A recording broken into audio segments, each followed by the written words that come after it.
শিখুন্ডি বাবুকে দেখবার আগে আমি যে রণকল্যাণী ছিলেন সে রণকল্যাণী আর হতে পারব জীবনটা স্রোতের তরঙ্গে বড় ধাক্কা লাগছে কেন বলা কি বীরত্ব কি মহত্ব কি সহৃদয় শিখুন্ডি বাবুর প্রকৃতই শিখুন্ডি বাবু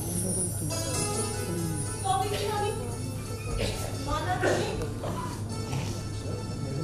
মানা নিয়ে মন উড়ে গেল আর ভাবতে অন্তর ছেদিল গো সখী শিল্পীরিতের বিষে বিষে অঙ্গ জড়ো জড়ো রক্ত নীল চুষে অন্তর ছেদিল গো সখী শিল্পীরিতের বিষে বুঝাবনি নাই গো দেশে ছাইল প্রেমের বিষে বিষে অঙ্গ জড়ো জড়ো বুঝা নাই মোর দেশে অন্তর ছেদিল গো সখী শিল্পীরিতের বিষে সারা গাছে ফুল ধইরাছে এলাই গো বাতাসে আর কতদিন রাখতাম যৌবন প্রাণবন্ধের আসে অন্তর ছেদিল গো সখী শিল্পীরিতের বিষে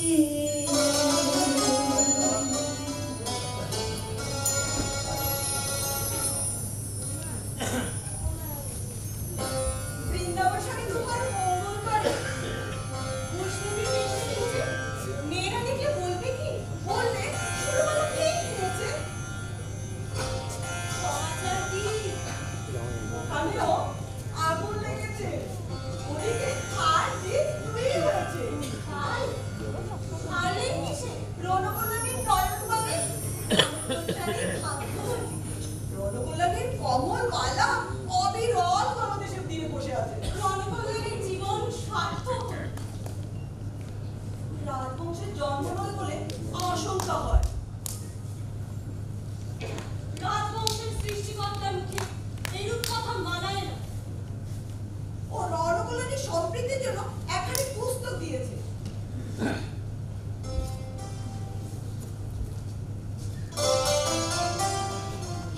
জয়দেব সেনাপতি আমায় বলেছিলেন তিনি আমায় পদ্মাবতী বলে পরিহাস করতেন এমন সুন্দর লেখা কোথায় কখনো দেখিনি যেন নবদুর্বাদের রুচি ললিত লবঙ্গ লতা পরিশীলন কোমল মলয় সঙ্গে মধুকর বিকর গরম মৃত কোকিল পুজিত বীজ উঠিতে শিখটি বাবলে সহস্তে লেখা সুরবালা আমার খুশি সীমা নেই সুরবালা তুমি আমার এতদিন পর তুমি আমার জীবন তরুণী প্রেম সাগরে ভাসছো সুরবালা তুমি কাঁপছো কেন ভাই আর তো কাঁদবার কারণ নেই সুরবালা তুমি আমার বড় স্নেহ করো তুমি আমার মৃত মুখে অমৃত দান আমি আনন্দে কাঁদি মণিপুর শিবিরে রাসলীলার বড় দূর রণজয় চিহ্ন রাজা বলেছে 7 দিন যুদ্ধ বন্ধ রইল সবাই মিলে আনন্দ করো রাসমঞ্চ হবে কোথায় রাজমণ্ডপের সম্মুখে কি সুন্দর রাসমণ্ডপ প্রস্তুত করেছে যেন টেরার ছত্র রাজমণ্ডপের মধ্যেখানে একটি পদ্মের সিংহাসন পদাতিক প্রহরী রয়েছে নইলে রাধিকা ওই সিংহাসনে বসে আসতো কৃষ্ণ শাস্ত্রীকে রাসলীলা অপরদিক কৃষ্ণ শাস্ত্রী বিয়ে হয়েছে এবার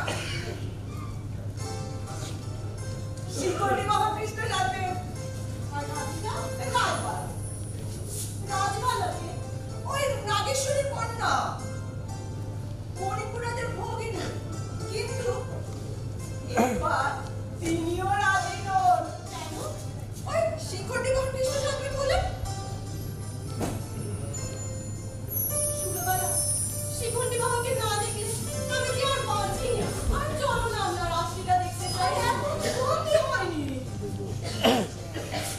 আমরা পুরুষ সেজে যাবো।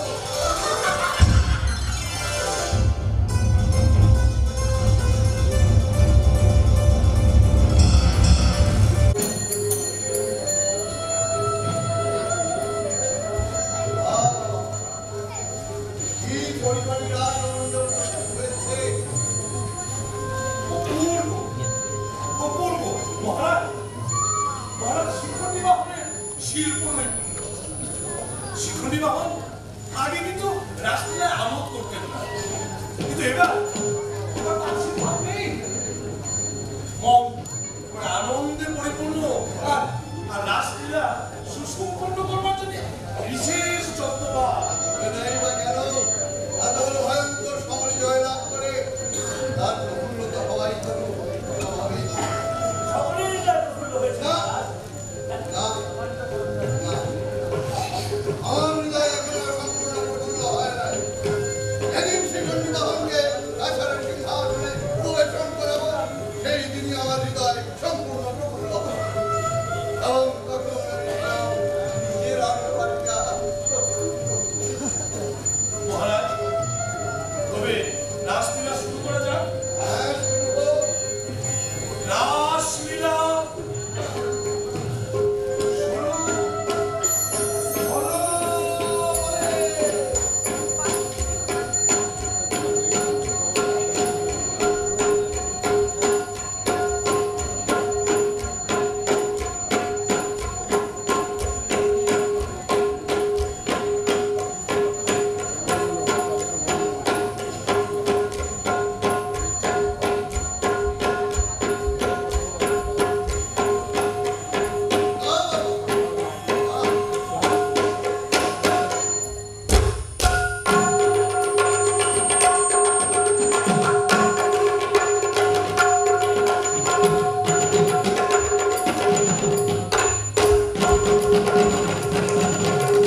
আমি কারো অপেক্ষা করি না।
না গণের বাড়ি পর্যায়? আমরা যাই, আমরা আসছি। যাবে তো, যাবে তো। আমি বাবাকে বলেছি, শিখণ্ডী বাবাকে ব্রহ্মদেশে নিয়ে যেতে। দেখো, তুমি কাছাড়ের নতুন অভিষিক্তা রাখি, রাজ্য এখন বিশৃঙ্খল। এই সময় তোমার কি উচিত রাজ্য ছেড়ে চলে যাওয়া? তুমি আমায় সঙ্গে নিয়ে যাবে? হ্যাঁ, যাবো। আসলে মহারাজও তেমন কথাই বলেছিলেন। তবে পরে যাবে, যাবে তো বলো। হ্যাঁ, যাবো যাবো। আসলে কি যাবো, আমার হিন্দি বরাক্ষী জনকল্যাণী যেমন যদি এমন মধুর বচনে বলে, তাহলে তো আমাকে নিয়ে যেতেই হবে। যাবো আর কি করে। তাকে সঙ্গে নিয়ে যাবে? মকরকে তুলছে। আর সুশীলা? সুশীলা প্রায় ভারী শান্ত স্বভাব। আমি সুশীলাকে বুকে ধরে রাখবো। কিন্তু আমার মনে হয় না যে মহারাজ সুশীলার ব্যাপারে রাজি হবেন। আমি মহারাজের কাছে বিনয় করে বলবো, মহারাজ, তোমার কমলে কামিনী তোমার কাছে ভিক্ষা চাচ্ছে। ভগিনী সুশীলাকে কিছুদিনের জন্য কমলে কামিনীর সঙ্গিনী হতে। এমন মধুর বচনে যদি রণকল্যাণী মহারাজের কাছে ভিক্ষে চান, তাহলে মহারাজ সুশীলাকে কেন সমগ্র রাজ্যটাই দিয়ে দিতে পারে। তবে কি হলো? হ্যাঁ, সুশীলা যাবে? যাবে। আমি তাকে শ্বেত হস্তি দেখাবো, সে বড় শান্ত। সুশীলা শ্বেত হস্তির গায়ে হাত বোলাবে। হ্যাঁ, তুমিও তো কখনো শ্বেত হস্তি দেখোনি। না, ব্রহ্মদেশে যেমন পুষ্প আছে এমন আর কোথাও নেই। এখানে নীল পদ্ম আছে। তোমার কাছারে আর নীলপদ্ম হতে হয় না। যদি কাছারে নীল পদ্ম না হয়, তাহলে এই দুটো কি? ও যার নীলপদ্ম তার, সকলের নয়। না প্রাণী, প্রকৃতই তোমার এই নয়ন নীল পদ্ম।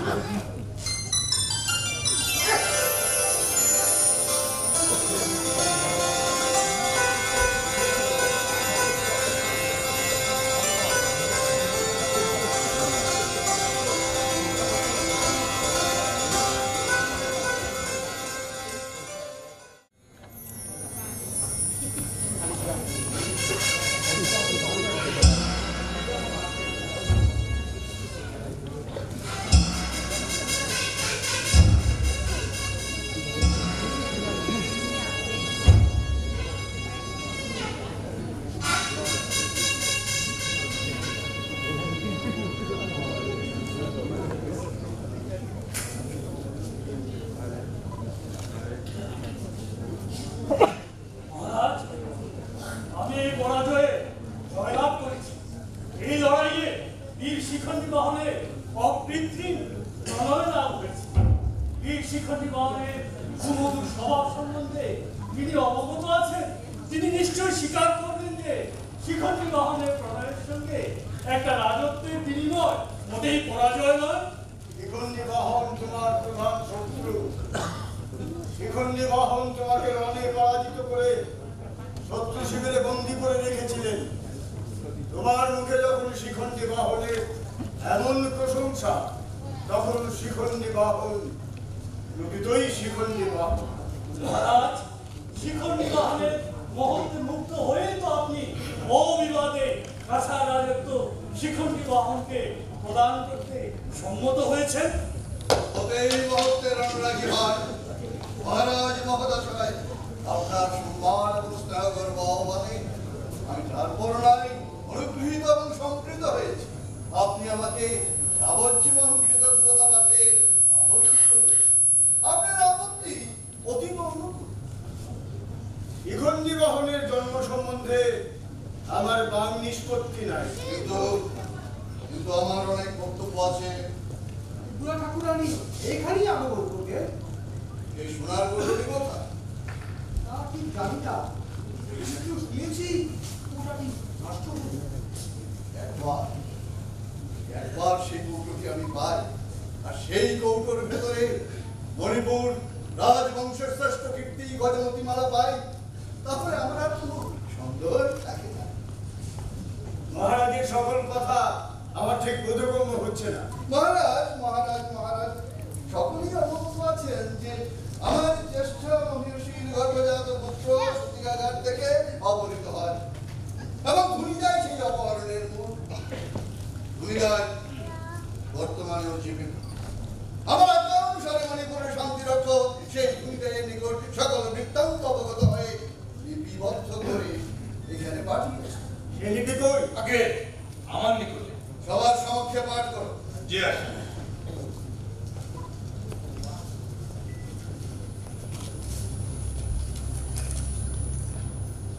মান্যবর শ্রীযুক্ত সমরকেতু সেনাপতি মহাশয় অমিত প্রতাপেশ। আমার নাম ধনীধান। বড় রানীর সূতিকাগারে আমি ছিলাম। বড় রানী ময়ূর চড়া কার্তিক প্রসব করেছিলেন। রাজা সোনার কৌটো শুদ্ধ মুক্তার মালা দিয়ে ছেলের মুখ দেখলেন।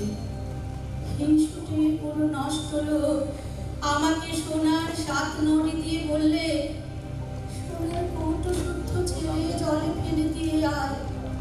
আমি সোনার কৌটো শুদ্ধ ছেলে বিন্দু সরোবরে রেখে এলাম। বাড়ি এসে মনটা কেমন করতে লাগলো। ভাবলেন ছেলে তুলে এনে বড় রানীর কোলে দিয়ে আসি। তখনই বিন্দু সরোবরে গেলেন, ছেলে পেলেন না। সোনার কৌটো শুদ্ধ ছেলেকে চুরি করে নিয়ে গেছে। ছেলে শ্যাল শকুনে খায়নি, তাহলে সোনার কৌটো করে থাকতো। এসব কথা বলতে ভয় করছি না, কারণ এখন আমি জমের বাড়ি যাবার জন্য বড় ব্যস্ত হয়েছি।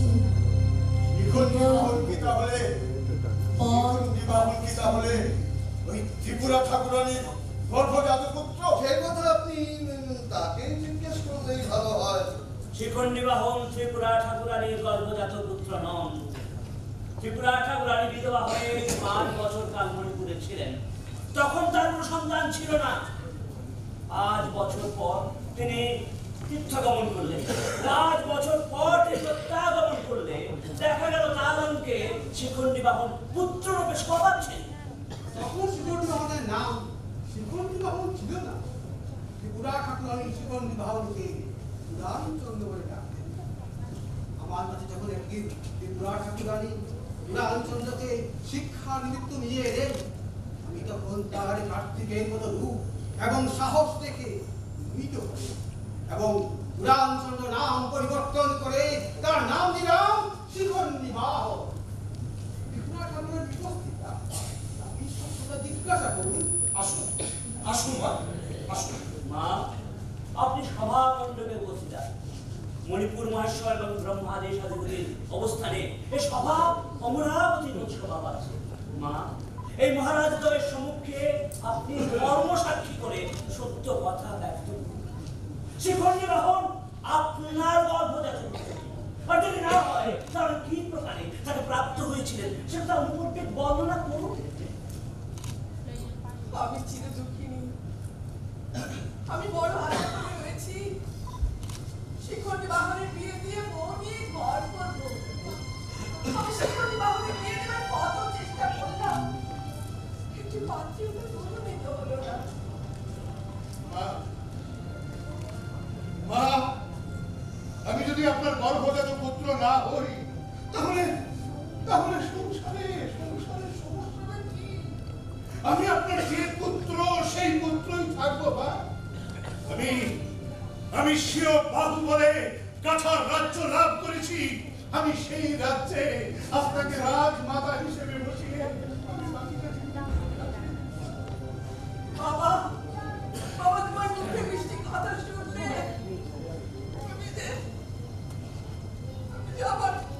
আমার গর্ভজাত পুত্র নাম সেই কথাটা বলতে আমার মুখটা ফেটে যায়। বাবা, না না না মা, মা তোমার অন্তঃকরণ যদি কষ্ট হয় তাহলে বলবেন না। আমি আপনার যে পুত্র সেই পুত্র হই সারাটা জীবন কাটিয়ে দেব। আমি আপনাকে জননী বলে শ্রদ্ধা করবো, আর আপনার পুত্র বধূ আপনাকে মাতৃবৎ পুজো করবে। মা, বাবা, বাবা তুমি চিরজীবী হয়ে থাকবে, এই আমার বাসনা।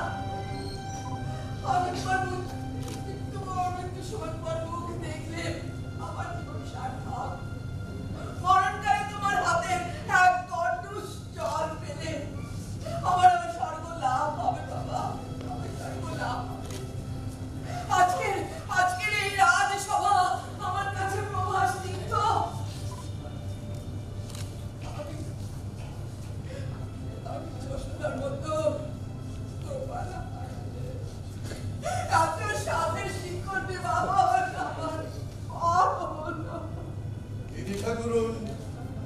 দ্বিধা করুন, আপনি কাঁদেন কেন? কেন কাঁদেন আপনি?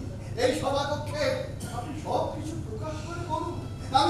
আমি কথা দিচ্ছি, আমি আপনাকে কথা দিচ্ছি, এই শিখন বিবাহ কখনো আপনার পর হবে না না না মা, আপনার যদি অন্তঃকরণে কষ্ট হয় তাহলে বলবেন না, বলবেন না, কিছুই প্রকাশ করবেন না।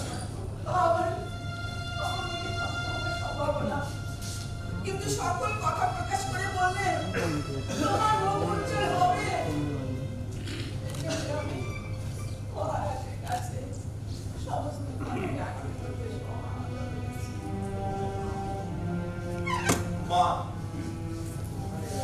মা, আপনি তো সেনাপতি মহাশয়কে সকল কথা খুলে বলেছেন। এবার মহারাজের সম্মুখে আপন মুখে সেই সকল কথা ব্যক্ত করে মহারাজকে সুখী করুন।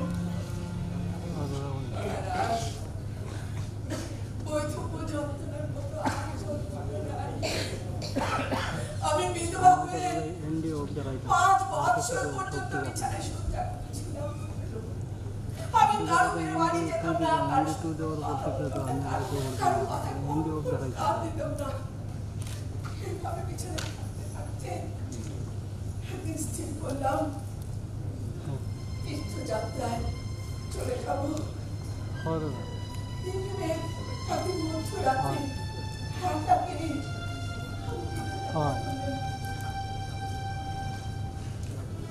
সরকারের পাশ দিয়ে যাচ্ছি। এমন সময় একটি সদ্যজাত শিশু আমি অগ্রসর হয়ে দেখি একটি পদ্ম পাতার উপর শুয়ে একটি শিশু কাঁদছে, তার পাশে একটি সোনার কৌটো রয়েছে। আমার হৃদয় মাতৃস্নেহের সঞ্চারগুলো আমি তখনই শিশুটিকে কোলে করে নিলাম। 5 বছর পর্যন্ত শিশুটিকে কোলে নিয়ে চন্দ্রনাথ, কামাখ্যা, কাশী, প্রয়াগ, বৃন্দাবন প্রভৃতি তীর্থ দর্শন করলাম। একদিন এক সন্ন্যাসী শিশুটিকে অবলোকন করে বললেন, কি বলেন? মা, শিশুটির কপালে যে রাজদণ্ড দেখছি, এ নিশ্চয়ই রাজা হবে। একে আপনি উপযুক্ত শিক্ষা দিন, একে নিয়ে বাড়ি ফিরে যান। আমি শিশুটির সবকিছু দেখে আমি বাড়ি ফিরে এলাম। এসে সেনাপতি মহাশয়ের কাছে শাস্ত্রবিদ্যা শস্ত্রবিদ্যা করতে গেলেন। বিয়ে পেয়েছিলাম বলে নাম রেখেছিলাম পুরাণচন্দ্র। শিখণ্ডী বাহন তার নাম, সেনাপতি মহাশয়ের নাম রাখলেন শিখণ্ডী বাহন। শিখণ্ডী বাহন অল্প দিনের মধ্যেই শাস্ত্রবিদ্যায় শস্ত্রবিদ্যায় নিপুণ হলেন। ক্রমে ক্রমে মহারাজের অনুগ্রহ ভাজন হলেন, সহকারী সেনাপতির পদ প্রাপ্ত হয়েছেন, কাছাড় যুদ্ধে জয়লাভ করেছেন। আজ রাজত্বে অভিষিক্ত হবেন। তারপরে শিখণ্ডী বাবু আপনার কর্মজাত পুত্র নন? না। মাসি, সোনার কৌটোটি কোথায়?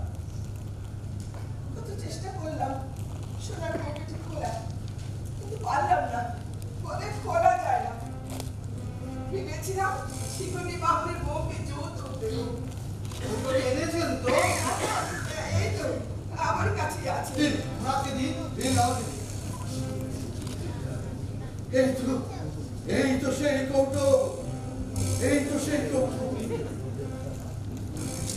কৌটোটি আমার কৌটো।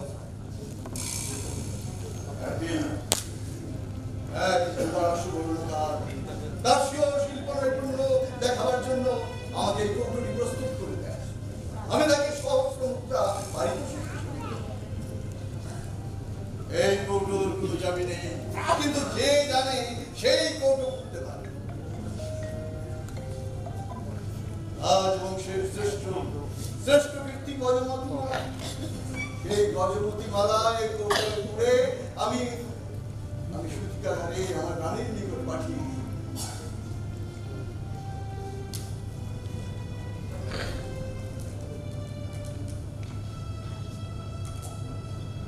এই তো সেই গজবতী মালা, এই সেই গজবতী মালা। আমার আর কোনো সন্দেহ নেই, আমার আর কোনো সন্দেহ নেই। আমার জ্যেষ্ঠ মহিষী রবিদাস গর্ভজাত পুত্র এই বিবাহ। বাবা, বাবা,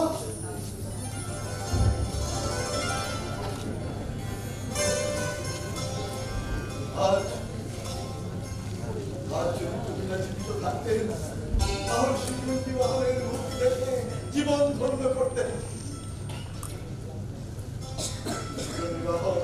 আমি তোমাকে পুত্র অপেক্ষা অধিক স্নেহ করেছিলাম, ভেবেছিলাম এই যুদ্ধে যে শিল্প নৈপুণ্য, যে পাণ্ডিত্য তুমি দেখিয়েছ, তার পুরস্কার হিসেবে এই গজবতী মালা তোমায় আমি উপহার দেব। কিন্তু আজ আজ তুমি আর নিজের প্রাণ প্রমাণিত হয়ে সেই জন্য আমি তোমাকে একটু দান করলাম। আমি আজ আনন্দিত, আনন্দিত। আমি পরম ঈশ্বরের কাছে প্রার্থনা করি, হে ঈশ্বর, তোমাকে আমার শতকোটি প্রণাম, তোমাকে আমার শতকোটি প্রণাম। আমরা অনেক দিন থেকে সন্দেহ করতাম শিখণ্ডী বাহন পাটরানী প্রমিলা দেবীর গর্ভজাত পুত্র। ব্রহ্মদেবের আপত্তি খণ্ডন করতে গিয়ে শিখণ্ডী বাহন পুত্ররূপে প্রমাণিত হলেন। ব্রহ্মদেব এই মূল ঘটনা আপন, সুতরাং তিনি আমাদের ধন্যবাদ। মহারাজ, মহারাজ ব্রহ্মাধিপতি শিখণ্ডী বাহন জারদ সত্ত্বেও শিখণ্ডী বাহনকে কাছা রাজত্বে অভিষিক্ত করতে চেয়েছিলেন। আর এক্ষুনি প্রমাণিত হলো যে শিখণ্ডী বাহন মণিপুরের যুবরাজ। তাই ব্রহ্মেশ্বর বোধ করি এখন শিখণ্ডী বাহনকে কাছা রাজত্বে অভিষিক্ত করতে পরম সুখী হবে। কিন্তু আমার একটি কথা জিজ্ঞাস্য, বড়রানীর সদ্যজাত শিশু কোন নষ্ট লোকের কুপরামর্শে অপহৃত হয়, সে নষ্ট লোকটিকে? সে কথা জেনে প্রমাণের কোনো প্রসঙ্গতা হবে না, আর প্রমাণের প্রসঙ্গতার কোনো প্রয়োজন নেই। শিখণ্ডী বাহন মণিপুর মহারাজের ঔরসজাত পুত্র, এই বিষয়ে আমার বিন্দুমাত্র সন্দেহ নেই। এর প্রচুর প্রমাণ রয়েছে। কিন্তু রাজবাড়ি হতে রাজপুত্র অপহরণ অতীব আশ্চর্য ব্যাপার। তাই পুনর্বার জিজ্ঞাসা করতে চাই, সে নষ্ট লোকটাকে? সেই নষ্ট লোকটির নাম বোধ করি ধুনিদাই। না না না, ধুনিদাই নয়, ধুনিদাই যেভাবে সত্য কথা বলেছে তাতে নষ্ট লোকের নাম গোপন রাখা সম্ভব নয়। নষ্ট লোকের নাম উল্লেখে উপস্থিত সবার কল্যাণ হবে না।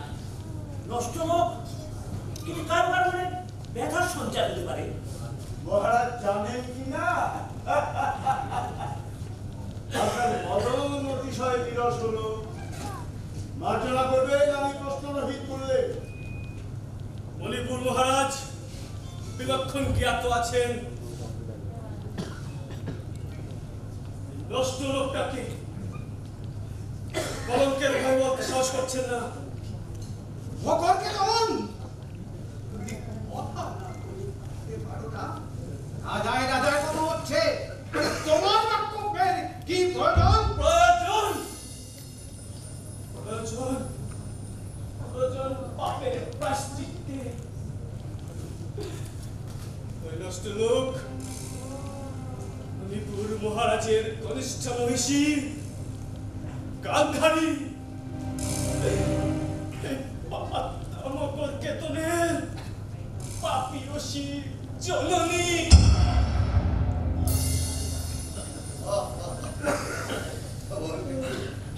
আমি যা ভেবেছিলাম, যে ভয় করেছিলাম, আজ তাই ঘটলো। পিতা, আমার মনে অতিশয় ঘৃণা হয়েছে। আপনি আমার প্রতি আশা ত্যাগ করুন। আমি এই পাপ জীবনে এই দণ্ডে জলাঞ্জলি দেব। মকর কেতন, মকর কেতন, মকর কেতন, তোমায় আমি কনিষ্ঠ সহোদরের ন্যায় ভালোবাসতাম। আজ তুমি আমার প্রকৃত সহোদর হবে। দাদা দাদা আমায় ঘৃণা করবেন না। আমি আপনার সহোদরের যোগ্য নই।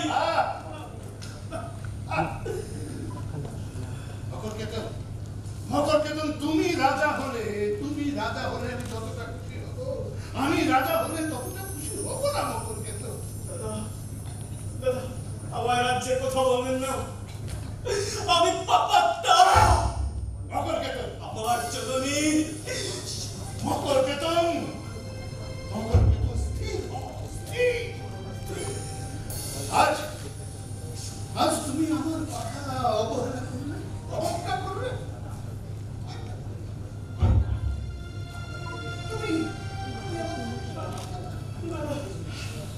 আপনার উপদেশ আমার শিরদার। আমি আপনাকে আপনাকে পিতার মতো ভক্তি করি। আপনি আমাকে যা করতে বলেছেন আমি তাই করছি। আপনি আমায় যা বলবেন আমি তাই করব। কিন্তু দাদা দাদা একটি ভিক্ষা, আমায় কখনো রাজা হতে বলবেন না। এই মণিপুর রাজ্য আপনার, এই কাছাড় রাজ্য আপনার। আপনি উভয় সিংহাসনে উপবেশন করুন। আমি লক্ষণের মতন আপনার মস্তকে রাজছত্র হয়ে দাঁড়াই না।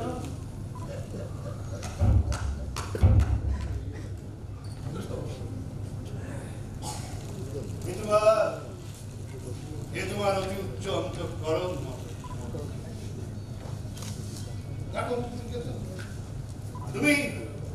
তোমাকে আমি বাল্যকাল থেকে আমার ঘনিষ্ঠ সহোদরের ন্যায় ভালোবাসতাম। আজ তুমি মণিপুরের রাজা হবে, আমি কাছাড়ের রাজা হব। এসো এসো এসো। দাদা আপনি আমার জীবন রক্ষা করবেন।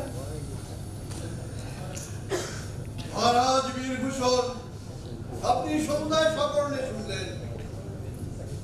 এখন নিজের প্রতিজ্ঞা পালন। মহারাজ এক্ষুনি কি আজ্ঞা করেন?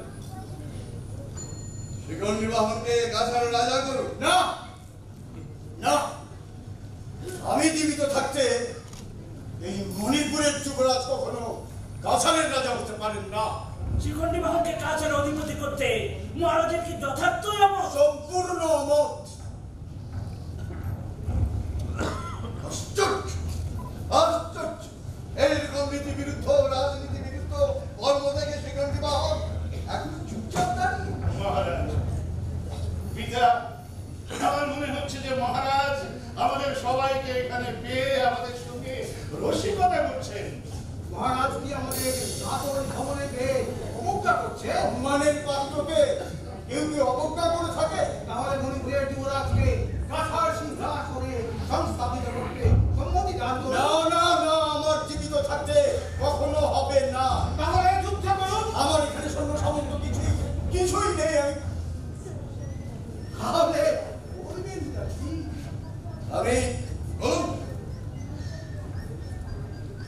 আমি আমার জামাতাকে কাছাড়ের রাজা করব। জামাতা? এ আপনার জামাতা? মণিপুর মহেশ্বরের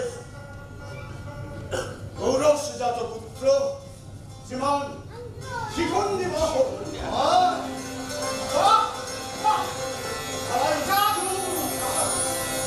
তুমি আমার নির্বাহী,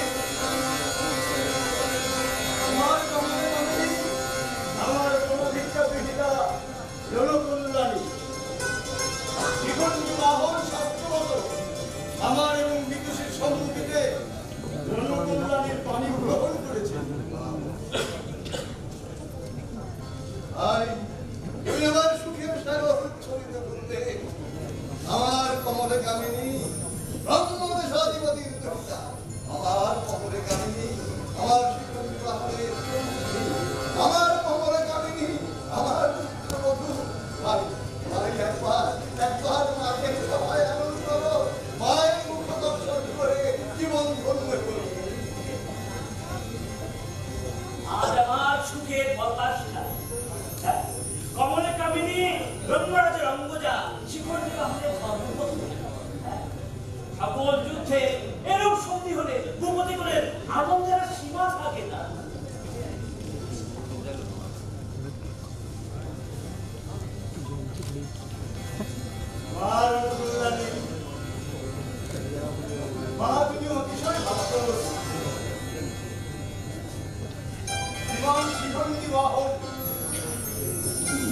তোমার স্বামী।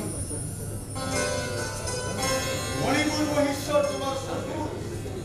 যাও মা, তোমার শ্বশুরকে প্রণাম করো মা।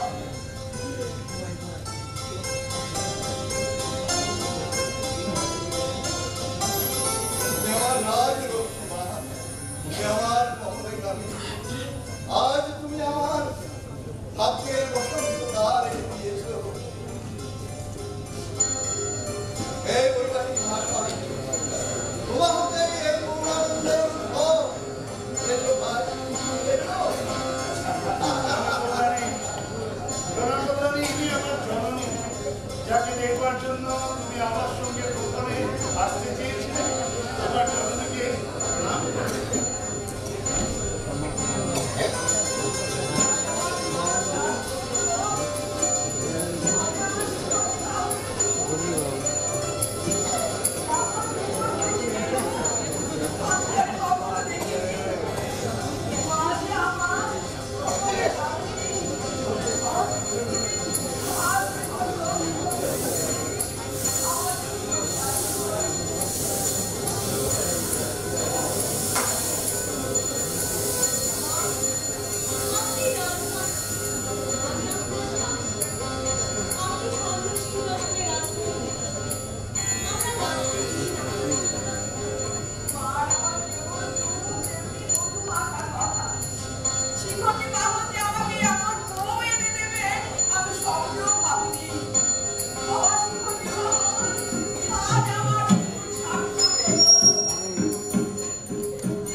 সত্যি সত্যই কমরে কামিনী।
শেষ হলো নাটক কবরের কারণে।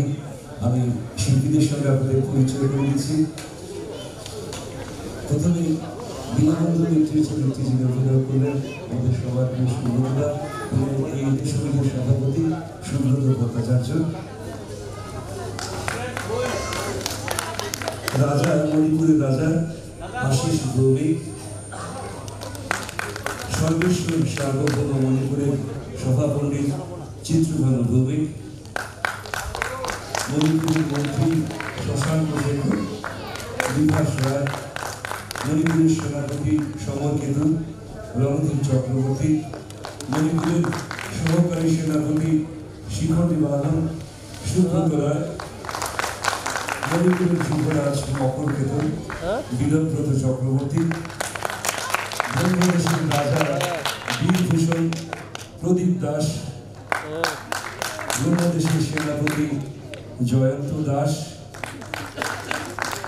সৈনিক অনির্বাণ রায়। গান্ধারীর চরিত্রে অভিনয় করলেন মণিপুরের রাজমহিষী ইন্দ্রাণী সেনগুপ্ত, সুশীলা মকর কেতুনের পত্নী উদ্দীপ্তা নাগ, ত্রিপুরা ঠাকুরানী শিখণ্ডী বাহনের মাতা কল্যাণী চৌধুরী, ব্রহ্মদেশের রানী বিষ্ণুপ্রিয়া রুমি রায়, ব্রহ্মদেশের রাজকন্যা রণকল্যাণী রূপশ্রী রায় চৌধুরী, সুরবালা রণকল্যাণীর সখী জয়ন্তী ধর দাস, নীরব কৃষি রণকল্যাণীর সখী পারমিতা পাল। আমি মাইক্রোফোন তুলব এবং সার্বিক নির্দেশনা পরিকল্পনা শেখর দেবরায় আমি তার হাতে মাইক্রোফোন ধরে দিচ্ছি। আমি প্রথমে বলেছিলাম পাশ করলাম না ফেল করলাম সেটা বাইরে থেকে ব্যাপার দেবেন, এটা কিছু না, এটা একটা প্রথম প্রয়াস।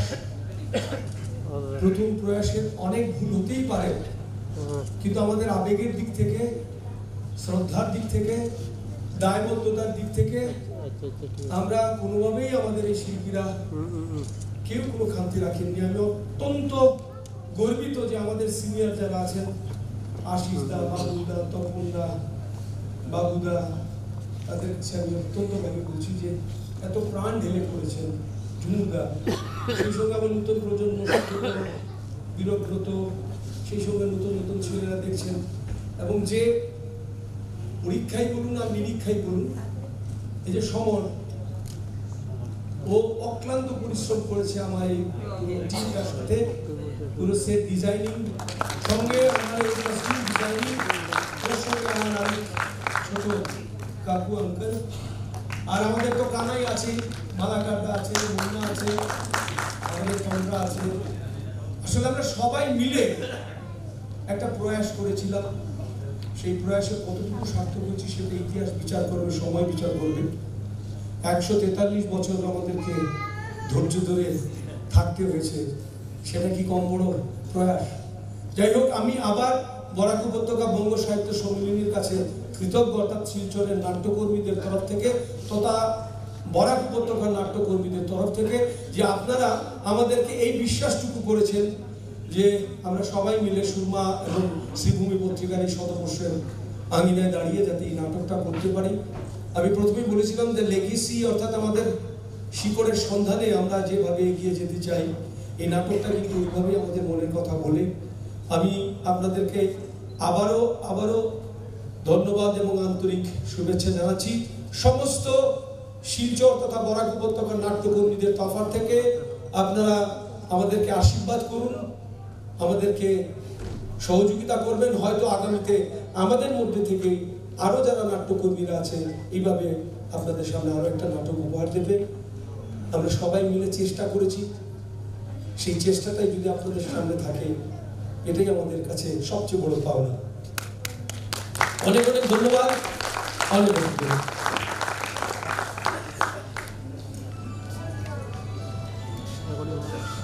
অশেষ ধন্যবাদ। আপনারা দর্শক শ্রোতারা যারা এতক্ষণ বসে এই ঐতিহাসিক দিনের, ঐতিহাসিক ক্ষণের আপনারা সাক্ষী হলেন। আমি তার সঙ্গে যারা মার্শালে যারা প্রদর্শন করেছেন এবং যারা মৃদঙ্গ বাজিয়েছেন তাদেরকেও ধন্যবাদ জানাই, কৃতজ্ঞতা প্রকাশ করি।